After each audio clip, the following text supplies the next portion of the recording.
welcome to my budget. That sounds weird. That sounds very weird. Hello, my name's Eliza, and it has been a really long time since I've got my camera out to film any sort of content. Um, but yeah, I think the last long form video I posted must have been about 9 months ago now. But I didn't actually film that 9 months ago. I filmed that like a year ago, so it's been about a year since I've filmed anything. So I do apologise if my thoughts are all scrambled and this isn't quite as to the point as some of my previous videos. So just bear with me while I get into the swing of things. I do have a microphone now, so hopefully audio quality will be a lot better. Let me do a little quick visual description and then we'll get into it.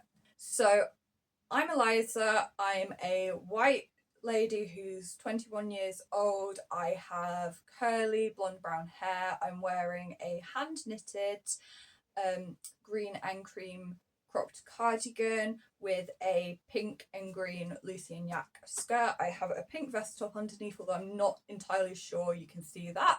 So that's me.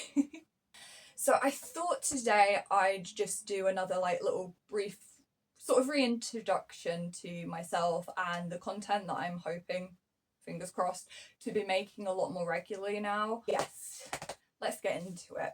So I thought I'd briefly introduce myself again and just, explain why I'm doing this, why.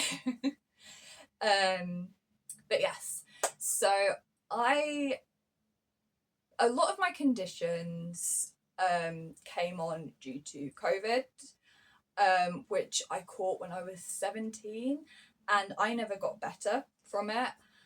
Some of my conditions pre-existed COVID, as in they are probably genetic and they are, they were likely to cause me to become disabled at some point in my life. It just so happens that COVID was sort of like the spark. It just sort of led to a lot of the things I had previously becoming worse, and then a lot of new conditions either being triggered or, being caused by COVID. So I don't currently share any of my diagnoses on the internet because I don't feel comfortable doing that at this current point in time. That's not to say that I won't in the future, and that's not to say I will in the future. I think it's up to you as a person whether you choose to or not share your diagnoses, because it's a very personal thing. What I will say very briefly is it doesn't matter whether you have a diagnosis, you're waiting on a diagnosis, or what, because at the end of the day, if you're chronically ill, you're chronically ill. If you're disabled, you're disabled. If you're non-disabled or pre-disabled, that's just you. That's how it is. But I thought I'd very briefly say that's what happened. My chronic conditions, which, like I said, became worse at 17, progressively got worse over the years. I'm now 21, believe it or not. And so about coming up to 4 years since then, my conditions have gotten substantially worse. I am more disabled than I was at 17, and I'm okay with it because at the end of the day, this is my body. These are cards I've been dealt. I don't really have an opinion on it. I have several chronic conditions that I am diagnosed with. I am on several waiting lists for several different tests to be diagnosed with some other chronic conditions, and all of the ones that I have been diagnosed with have a fun combination of different types of fatigue. So all of the conditions I have cause fatigue of some sort, and a lot of chronic conditions cause fatigue, unfortunately, and there's not a lot you can do about it. So I have a lovely concoction, I like that word, of conditions that cause fatigue, which means I spend a lot of my time, I use the term sofa bound because I don't spend a lot of time in my bed. I usually can make it downstairs to the sofa, and I spend a lot of my time on the sofa. I say sofa bound because a lot of the time I can't move from the sofa, so I spend a lot of time downstairs with the dog. I mean, who wouldn't spend a lot of time with the dog? Like, she is the cutest little doggy. I will just mention really briefly, my brain fog is quite bad today, so I do apologise if I ramble a little bit. But yes, I have become progressively more disabled, and I'm okay with that, you know? I now use an amazing electric wheelchair, which I have called Barbara. And the reason behind that is purely for the fact that it will confuse people if I go, oh, I need to sit on Barbara. Or, oh, when we go out today, I'm going to bring Barbara. I just think it's quite funny because Barbara, to me, anyway, sounds like quite a older lady name.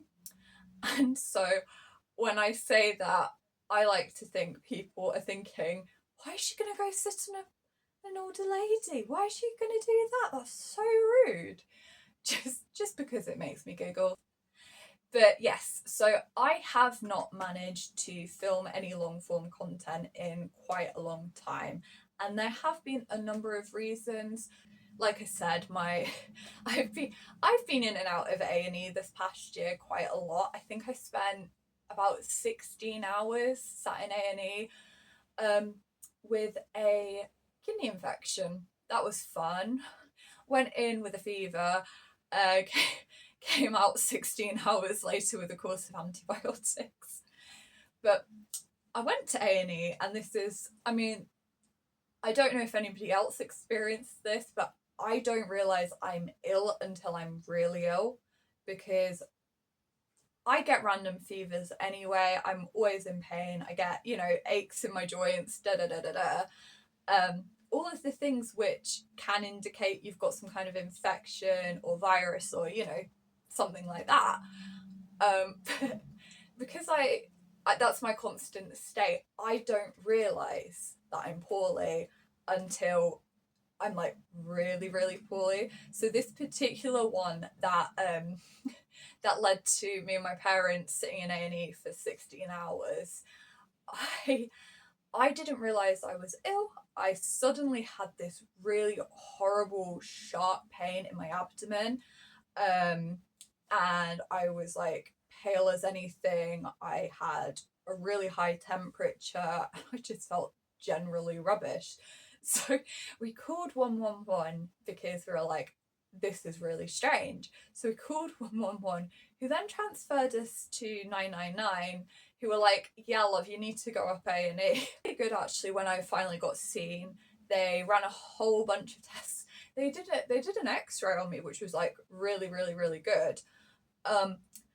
None of my tests showed anything until they took a urine sample, and basically the urine sample said that I had very, very mild infection really close to my kidney, basically. And so I was given some antibiotics and some Cocodamol and sent home. And I mean, I got better like pretty soon after that. So my health's been quite all over the place, really. I had quite a horrible, I guess sort of a scare, you would say, back in crikey December, where I came out in this like really strange rash. I'll put a picture up because it's just so weird. So if you want to skip this part, please do. But basically, I came up in this rash, and it wasn't raised, like you couldn't feel it on my skin. It was like under my skin, and it was like everywhere. And initially the doctors thought it was an allergic reaction because I was on antibiotics at the time. So I stopped taking the antibiotics, as they said, but it just kept spreading and spreading and spreading. And coincidentally, I had a rheumatology appointment. Nothing to do with the rash, it was a pre-scheduled appointment. And I went in, and the rheumatologist was just, honestly, was so confused by my rash. He kept touching it, going, I can see it, but I can't feel it. And I don't know, I found that really funny. But yeah, he said that it wasn't an allergic reaction because it should have stopped spreading by that point, because it was still spreading when I saw the rheumatologist, and that was about 3-4 days after I stopped taking the antibiotics. So it really should have stopped spreading by that point, but it didn't. And that's water under the bridge. But I got put onto some steroids, and that actually brought the rash down. It was a very, very strange thing. But yes, so that's the that's the drama that's been happening this past year or so. And on top of that, I'm been doing the final year of my degree. I don't know if I've actually mentioned this before, but for the past 3 years, I've been studying for a bachelor's degree in psychology with counselling with the Open University, because it's a course I can do at my own pace, because the Open University are very, very good with that. And you can do however many hours you want to do a week, as long as you get your assignments done. That's the main thing.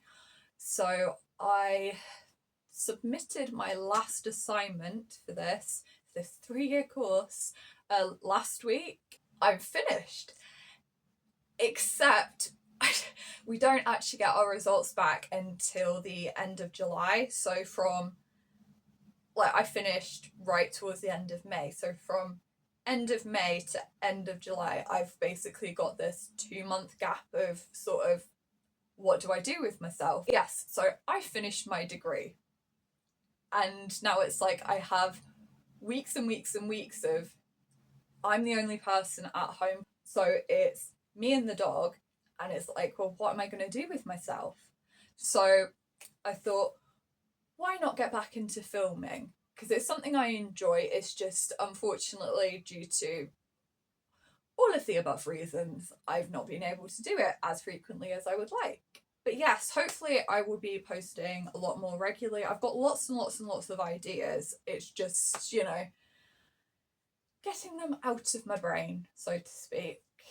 But I think it'll be really interesting. But yes, I'm going to be posting a lot more regularly and, sharing some, personal experiences, some tips, some psychology, just sort of, I'm going to cover a lot of different things. And I think that'll be quite nice. For watching, like I said, you can follow me on my other socials, and please like and subscribe if you so wish to. No pressure here. Like and subscribe. Do it. But yeah, thank you for watching. It's been lovely being able to be back and talking to you. Thank you, bye. I don't know why I said thank you, bye. That's like how I end phone calls. Honestly, goodness, I'm in such a weird mood some of the time. Bye.